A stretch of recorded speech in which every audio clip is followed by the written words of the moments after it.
A new era of football is coming. The door is open for something like the European Super League.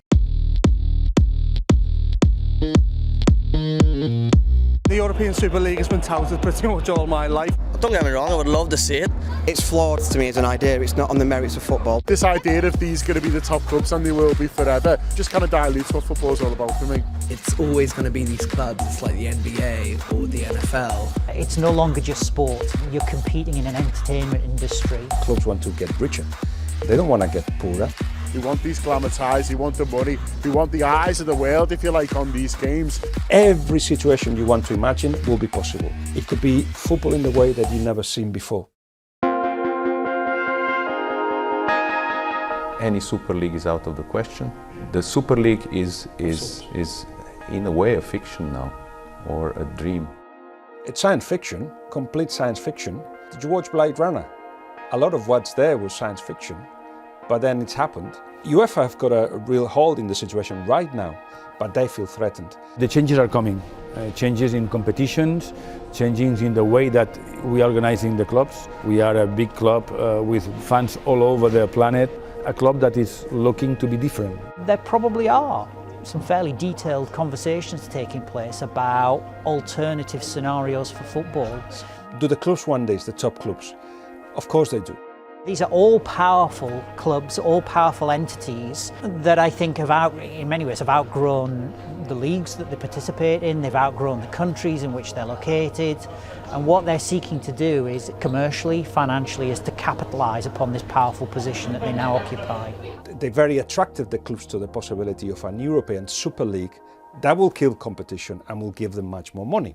There are private companies that are trying to convince the clubs, but you don't go with an idea unless you think you're going to be well received. And that idea dies straight away in the first email unless there is interest. And there is interest. The clubs are saying, we're listening, let's see. Bayern Munich have denied any kind of interest in the whole situation.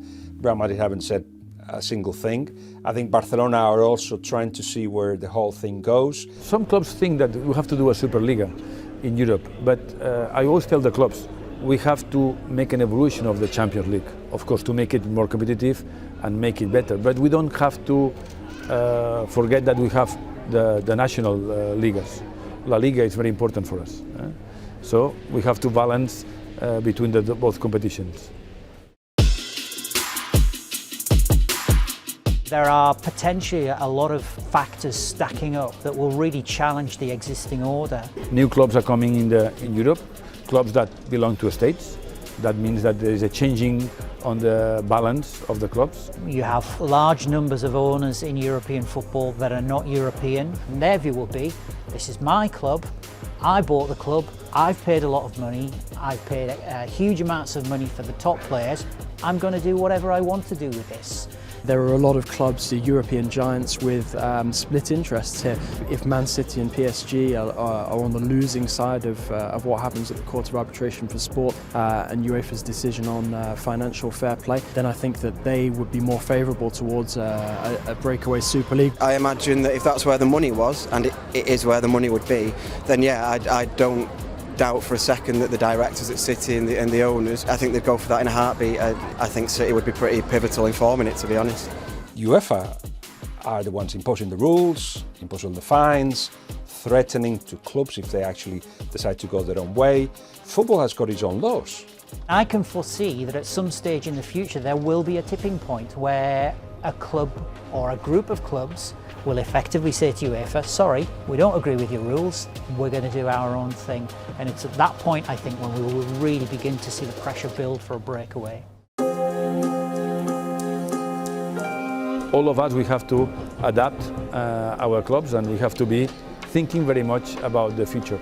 Every situation you want to imagine will be possible, where they abandon the domestic leagues, where they actually stay in the domestic leagues but have a second league to play in Europe. If you look at other sports, all the sports are slowly going into the American model, really. The closed league, where risk is limited and where you can get rid of the small teams who don't really sell shirts, tickets, attract fans. If they cannot win, and only one wins, they shouldn't get relegated. You don't want Juventus in the second division of European Super League.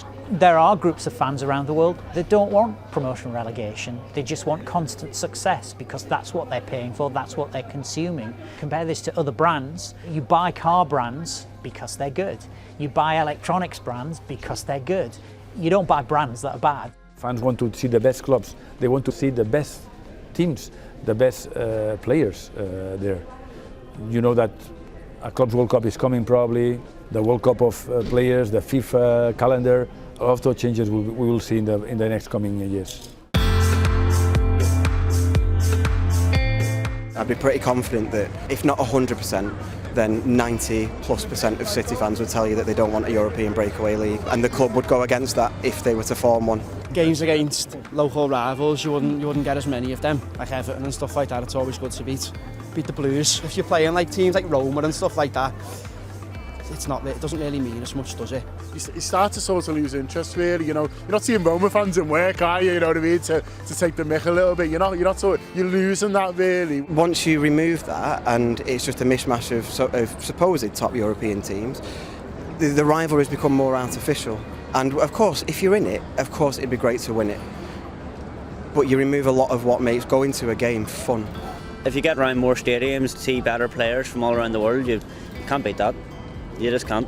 Having top teams battle each other every week is something it's part of a dream now, but hope it will come true to one day. Teams like Juventus, Real Madrid, Barcelona and Bayern Munich, in my opinion, they're not challenged as much as the teams in Premier League. So I think if these teams play in a Super League like that, with like say the top 7 teams in Premier League, the players will be challenged and the level of the league would be higher. The more you have of something, then the more you devalue it. There's a romanticism around Liverpool playing in Europe, and I don't want to lose that. It wouldn't stop me loving City, but it would kill a bit of that sort of undying passion, I think. Changes are coming. I know that we have to make an evolution of the European competition. Champions League is okay, it's improving, every time it's better, but in the next 4 or 5 years there should be an evolution. I don't think the higher powers think about fans when they think of these decisions. I don't think they do. I think that if they're going to do it, it'll be because of money, it'll be because they'll be able to market these big games, Liverpool, Barcelona, Liverpool, PSG, every other week. I think that's what they're thinking. I think for any football club, it would be a mistake to forget your bread and butter fans who come to the games every week. I think a European Super League would be in danger of doing that. The constituency of world football is changing. Those conventional notions of fandom that perhaps we have, they're slowly being eroded. In the next few years, ideas are going to be put forward to the fans that they never heard before. Think big, and probably they will be bigger. Well, money is there. I mean, on sport, there is a lot of investment all the time. I don't see any sport which is growing faster than football.